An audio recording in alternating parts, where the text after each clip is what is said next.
While we were doing that incredibly complex shoot of the Comet music video, I was actually on dog tranquilizers. What? Yeah. So not on purpose.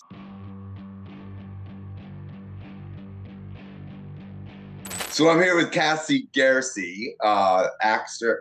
I'm here with Cassie Ghersi, actor extraordinaire, and you, of course, starred in the Comet music video, which has just released, and it seems like people are really loving it.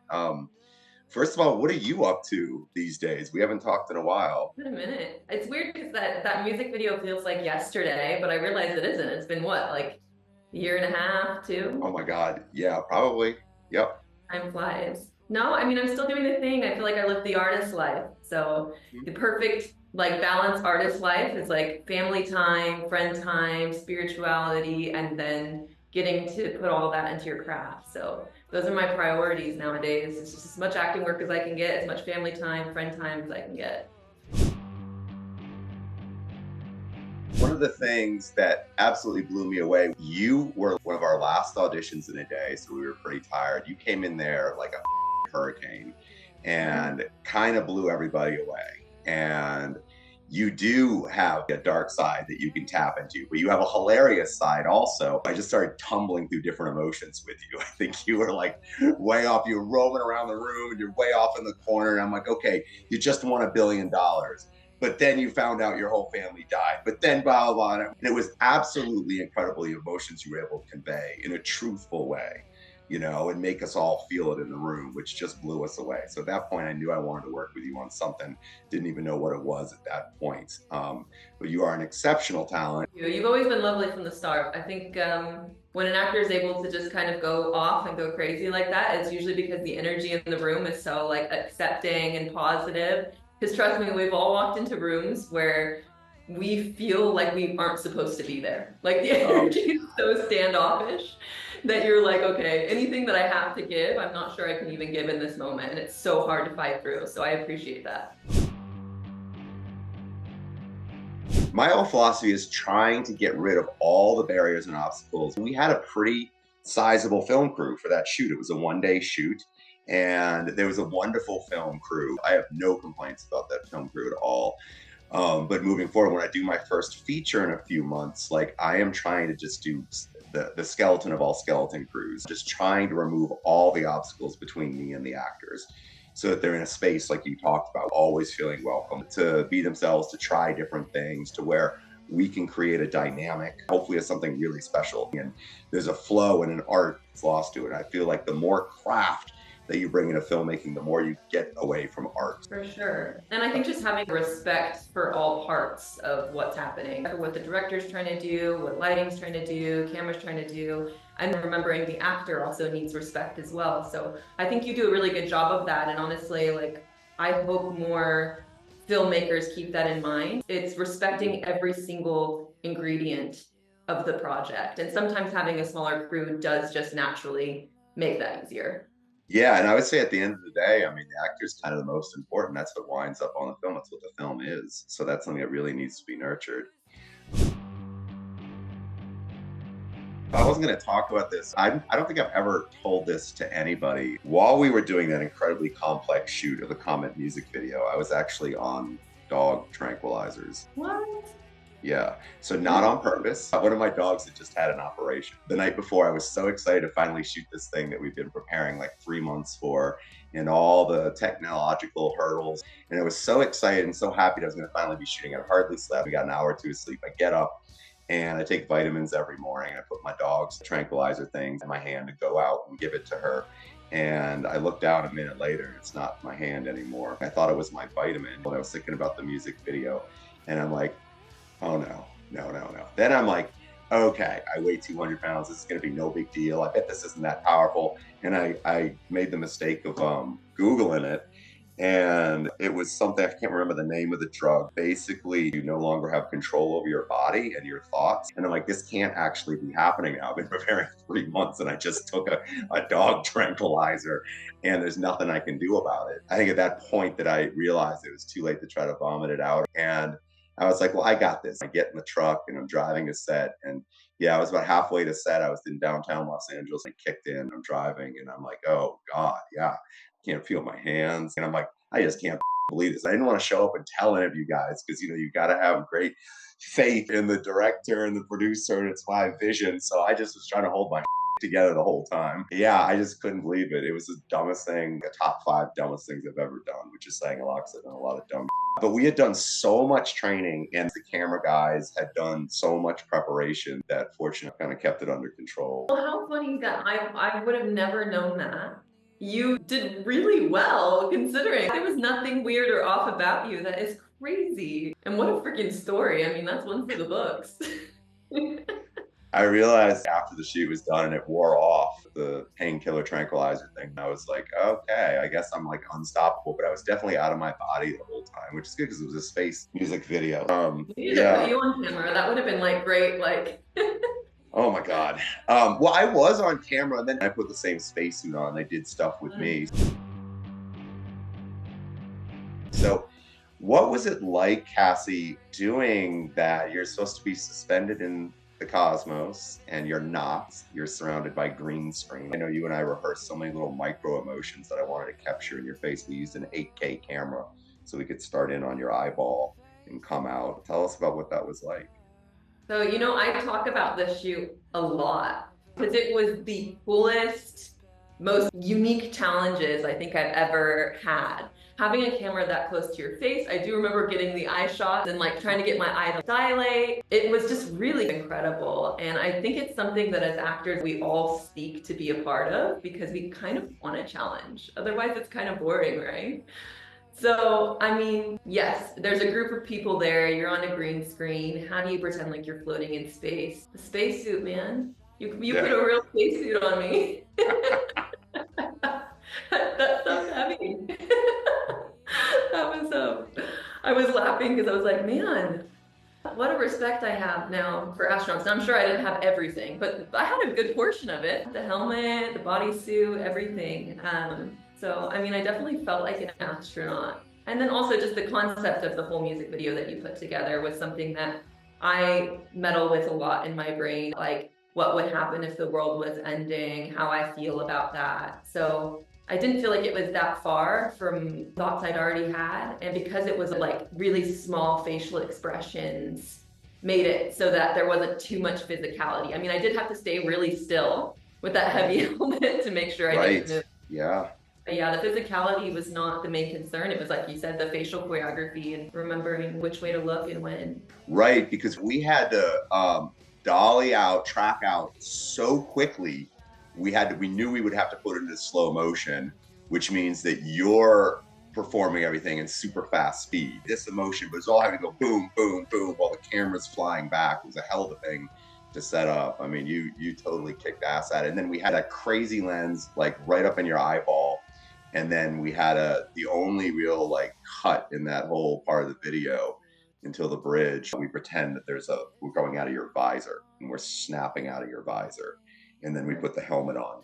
Without a visor, I think they put the visor in VFX. I don't think you had a visor on at all. No, I didn't. It was open. Yeah. Because we want to get your face. And then I don't know if I prepared you, but I didn't intend that video to be so dark. The colorist, actually, this guy Rodrigo, is a genius. He accidentally uploaded an old color version to the producer and myself to OK. And I saw it and I was like, oh my God. Like at first I was like, you can hardly see anything, but then the colors wavering across you, which are supposed to originally, like in the script, be the northern lights you're seeing down there on Earth, maybe reflecting off your face. The whole thing was supposed to be much brighter, but being that dark, it gave it a whole dimension that I had never imagined. And I was so impressed. And the stars got darker, everything got darker. And sometimes you can just barely see what's going on, but there was a beauty to that. So we went with it. It was one of those beautiful mistakes. I think that's beautiful. I mean, that's how it would be. That's the emotion that you would feel if you were in the middle of space, essentially, just the darkness and the random flashes of lights. So the imagery for me, even having been a part of it, obviously I wasn't sure what it was going to look like. There's no way for me to know. I spent a day just emoting and looking at random spots. And then you created this whole kind of magic piece out of it. So it was definitely emotional for me to watch from start to finish the final product. Yeah. Your favorite part of shooting the music video? I genuinely loved everything from the audition to when we set it up. The audition, like you said, was the most fun audition. First of all, in-person auditions almost never happen anymore, which is great. Self-tapes are a blessing. Yeah. But an in-person audition where it was like basically everything I heard from you was just be as unhinged as possible, feel every emotion. Absolutely. And I was like, yes, yes, like, thank you. And I just feel like your energy was always really positive from the beginning. My biggest excitement with projects, making a perfect art form is kind of like falling in love, right? So you find these like directors or filmmakers and actors who just mesh.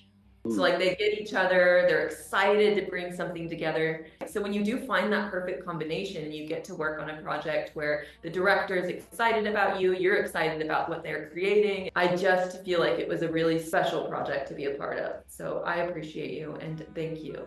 So I can't tell you how much I appreciate you and where Nana was to work with you. And for sure, I would hope to work with you again.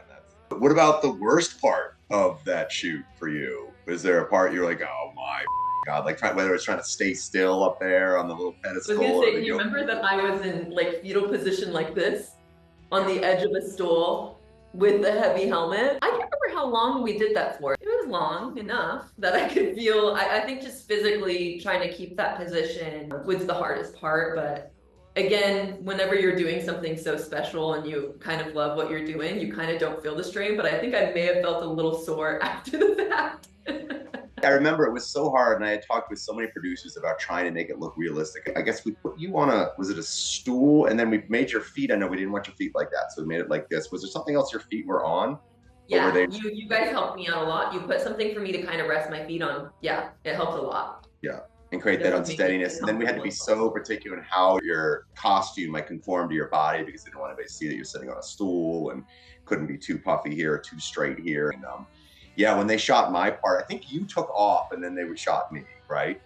So I was like upside down on like a yoga ball, basically. Yeah, it was a full body workout.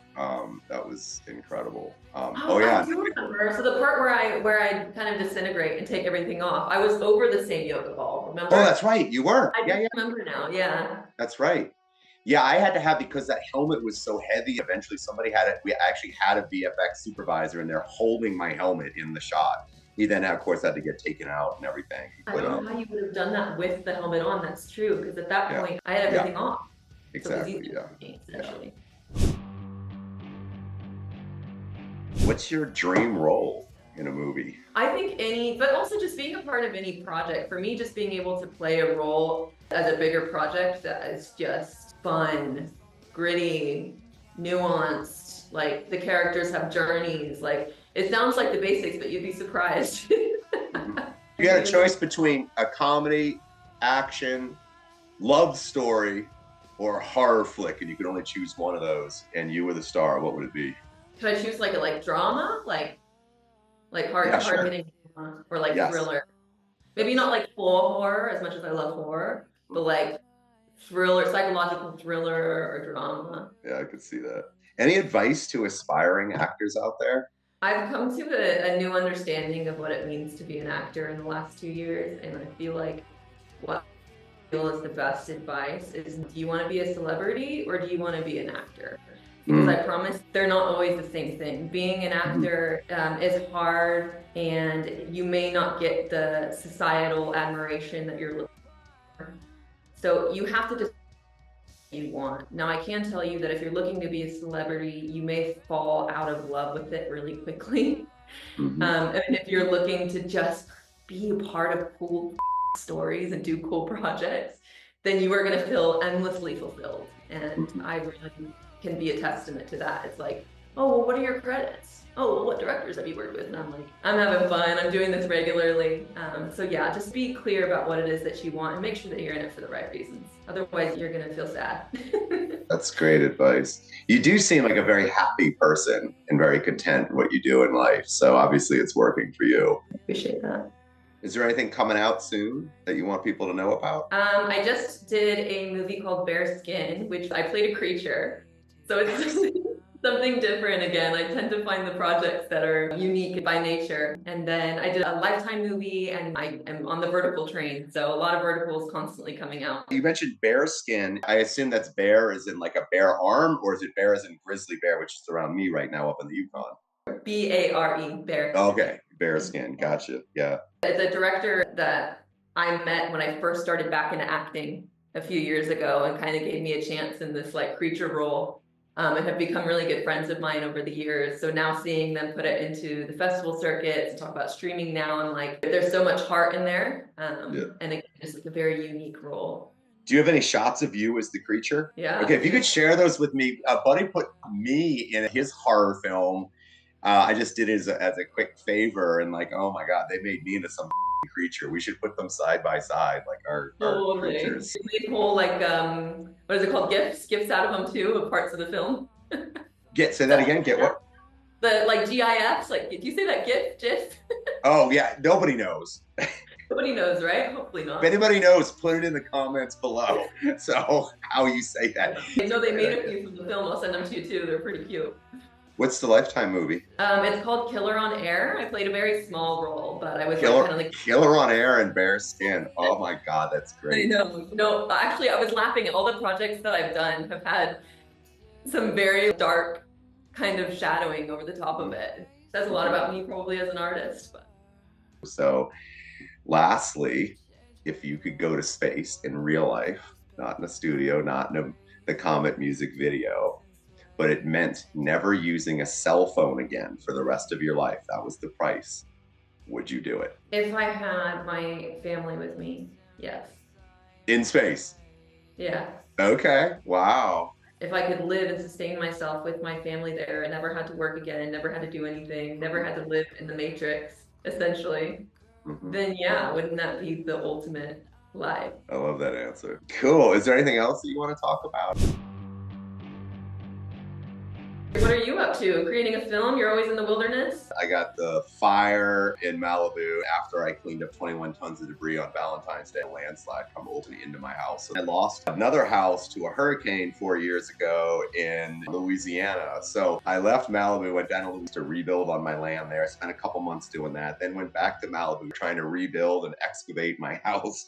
And I got to a point where it's still standing. I've torn everything out. It's just got to dry now because it's been sitting under mud for like 4 months. So I'm like, if I'm gonna be crapping in a porta potty and bathing in the stream across the street in Malibu, I might as well do it up here in the Yukon. I have some gold claims here, so I work on those. But I do a lot of work on the computer here. I'm finishing up last edits for that screenplay, finishing a song that I'm really excited to be collaborating with an influencer on, doing promotion for my music. I started a business building cargo container homes in November. So that's taking up a lot of my time and getting a lot of press, which is cool. I'm still president of a nonprofit for Ukraine. I have a book about refugees in East Africa, another book about Mississippi writers that's coming out soon. So yeah, that's just some of it. You're the coolest person. Do people tell you that? Your mindset in the things that you're doing, like you don't just think things, you just do them, right? And that's such like a rare mindset. It's a problem though, because it takes up all your time, and I don't want to be a jack of all trades and a master of none. So trying to become a master at all these individual things is completely life consuming. We've heard the music, we've seen the music video, I've seen how you go about your life. I don't think that you're not a master of these things. I think many people would disagree that you well, God bless you for saying it. But yeah, I understand. Like sometimes the best qualities in ourselves could be detriments. I really think you are incredible. Your energy now makes completely sense. Hearing how you kind of face adversity and how you handle it, you're awesome. You're unique. Well, that's amazing. Well, likewise, it takes one to know one. Thank you. I know you got the world ahead of you, and you're going to be as successful as you want to be, and hopefully still get to do your art and have a great time with it, and balance that with family and everything else. And everybody should see what we are talking about. Go to @Grizzly Feeder on YouTube and check out the music video for the song Comet. I think that's pretty much it. You're a very easy, amazing person to interview, just like to work with on set. I loved this. Thank you. Oh, thank you so much, Cassie. Thank you for being you. Thank you for being such a talent, and I'll be following you in everything you do. Thanks. So take care. You too.